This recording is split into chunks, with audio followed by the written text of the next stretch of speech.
আসসালামু আলাইকুম প্রিয় শিক্ষার্থী বন্ধুরা, আজকে আলোচনা করব বরিশাল বোর্ড 2022 সালের বল থেকে আসা কোশ্চেনটা নিয়ে। অর্থাৎ বরিশাল বোর্ড 2022 সালে যে কোশ্চেনটা আসছে সেটা সমাধান করব আমরা। দেখা যাক, সমান আয়তনের দুটি বস্তু এ এবং বি কে 39.6 মিটার উচ্চতা থেকে ফেলে দেওয়া হলো। এ বস্তুটা ঠিক 3 সেকেন্ড পরে বি বস্তুটা ভূমিতে পড়ে। এ এবং বি বস্তুর ভর দেয়া আছে, এ বস্তুর ভর দেয়া আছে 100 গ্রাম এবং বি বস্তুর ভর দেয়া আছে 50 গ্রাম। গ নম্বর কোশ্চেন বলা আছে, যদি বাধা না থাকতো অর্থাৎ বাতাসের বাধা না থাকতো তাহলে বি এ বস্তুটা কত সময় পরে ভূমিতে পড়তো, আমরা সেটা একটু দেখব। অর্থাৎ এখানে হাইট দেয়া আছে, এইচ এর মান দেয়া আছে 39.6 মিটার, 6 মিটার দেয়া আছে এবং অভিকর্ষ ত্বরণের মান আমরা জানি g = 9.8 metre per second square, এটা আমরা জানি।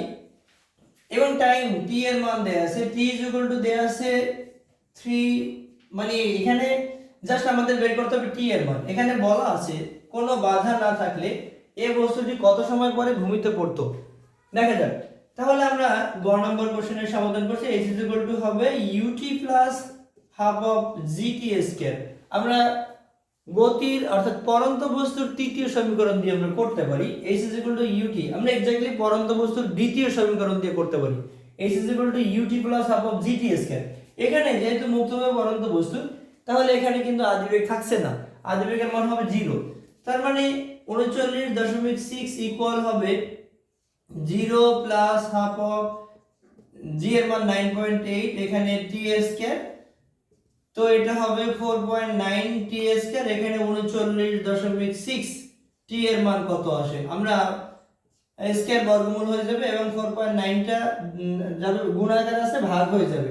তাহলে এই বস্তুটার বাতাসে কোনো বাধা না থাকলে তাহলে 2.84 সেকেন্ড সময় ভূমিতে পড়তো। এখন দেয়া আছে বি বস্তুটির দেরিতে ভূমিতে পড়ার কারণটা কি। এখন দেখা যায় এ বস্তুটার ভর দেয়া আছে 100 গ্রাম এবং বি বস্তুটার ভর দেয়া আছে 50 গ্রাম। তাহলে ভর একটু যার বেশি তার কিন্তু মানে ত্বরণটা বেশি হবে, সে তাকে পৃথিবী বেশি বেশি বলে টানবে, এই জন্য ভরের কারণেও কিন্তু সে একটু তাড়াতাড়ি পড়বে, এটা আবার বলা যায়। কিন্তু আমাদের যেহেতু ভর দেয়া আছে, এটা দিয়ে করা যাবে না। আবার সময় হিসাব করব, অলরেডি সময় বলে দেয়া আছে, তার মানে আমরা ত্বরণটা বের করতে পারি, ত্বরণটা বের করব। তাহলে দেখা যাক এই বস্তুটা যেহেতু ভূমিতে, এই বস্তুটা এখানে 3 সেকেন্ড যাবত তো পরে 3 সেকেন্ড, যেহেতু 3 সেকেন্ড পরে যেহেতু এই বস্তুটা ভূমিতে পড়ে, তাহলে 3 সেকেন্ড ধরে তো উপর থেকে 39.6 মিটার উচ্চতা থেকে পড়তে থাকে।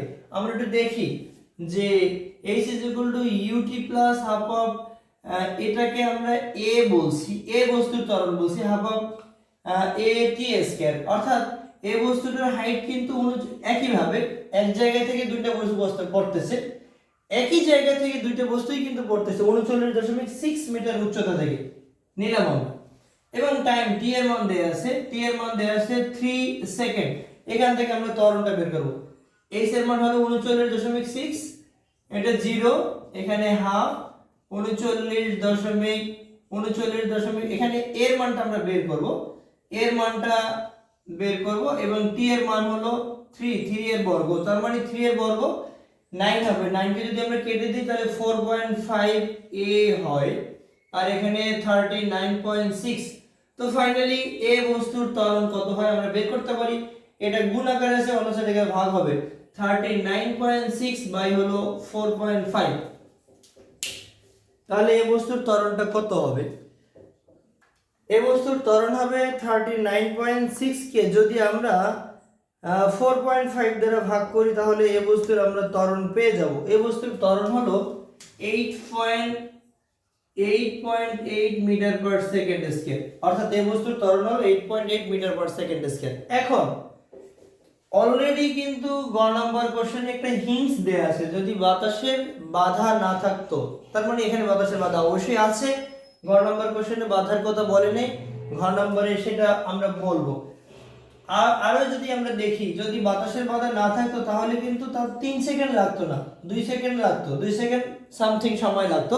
তার মানে বাতাসের বাধা আছে, মানে ঘর্ষণ বল আছে, আমরা ঘর্ষণ বলটা বের করতে পারি। ঘর্ষণ বলটা আমরা কিভাবে বের করব? আমরা জানি এক্স্যাক্টলি প্রযুক্ত বল, আমরা জানি প্রযুক্ত ঘ নাম্বার কোশ্চেনের ক্ষেত্রে আমরা জানি প্রযুক্ত বল ইকুয়াল হলো কার্যকর বল প্লাস হলো ঘর্ষণ বল। প্রযুক্ত বলই হলো পৃথিবী এই বস্তুটাকে যে বলে টানে সেই বল, অর্থাৎ ডাব্লিউ ইকুয়াল, এখন কার্যকর বল আমরা কোনটা করতেছি? আমরা এ বস্তুর ক্ষেত্রে করতেছি। কার্যকর বল হবে কি? এ বস্তুর ভর ইনটু এ বস্তুর ত্বরণ। এ বস্তুর ত্বরণ কত আমরা যেটা বের করলাম, এই যে এ বস্তুর ত্বরণ, প্লাস হলো ঘর্ষণ বল এফ কে, কাইনেটিক ফোর্স মানে এখানে ফ্রিকশন, কাইনেটিক ফ্রিকশন অর্থাৎ ঘর্ষণ বল। এখন আমরা এখান থেকে এই ডাব্লিউ এর মানটা কি হবে? এ বস্তুর ওয়েট, অর্থাৎ এ বস্তু পৃথিবীকে কত করে টানছে, পৃথিবী এ বস্তুকে কত করে টানছে, এটা হবে M A G. M A এখানে এম এ প্লাস হলো এফ কে, আমরা এখানে এফ কে এর মানটা বের করব, তাহলে এটা মাইনাস হবে, তাহলে এম এ জি মাইনাস হলো এম এ বস্তু ইনটু এ বস্তুর ত্বরণ।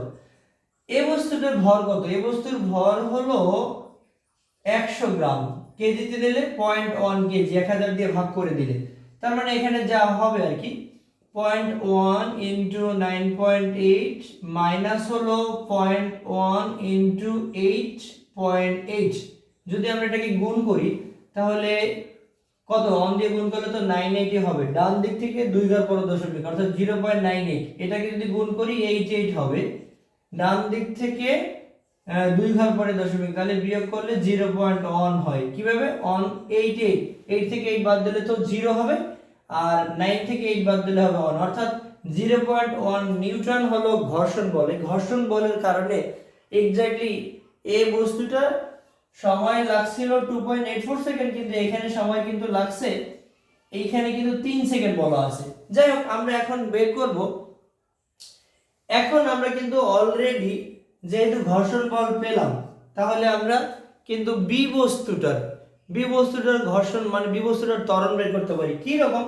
যেহেতু সমান আয়তনের দুইটা বস্তু বলা আছে, তাহলে দুইটা বস্তুরই কিন্তু ঘর্ষণ বল সমান হবে, অর্থাৎ ঘর্ষণ বলটা আমরা যদি এখন বি বস্তুর ক্ষেত্রে বের করি, আমরা লিখতে পারি এই ডাব্লিউ বি ইকুয়াল, এইখানে কার্যকর বল কোন বলটা, কোন বস্তুটা, অর্থাৎ বি বস্তুর, তাহলে এটা আমরা লিখতে পারি এম বি, এখানে এ বি অর্থাৎ বি বস্তুকে আমরা ত্বরণটা বের করব, ইনটু হলো এই ঘর্ষণ বল। এই ঘর্ষণ বলটা সেম হবে। কেন সেম হবে? অর্থাৎ দুইটা সমান ভরের বস্তু যদি উপর থেকে পড়তে থাকে, বাতাস নিচ দিক থেকে সমান পরিমাণে বাধা দিবে বা উপরের দিকে চাপ দিবে, তার মানে ঘর্ষণ বলটা সিমিলার হবে। এই বস্তুর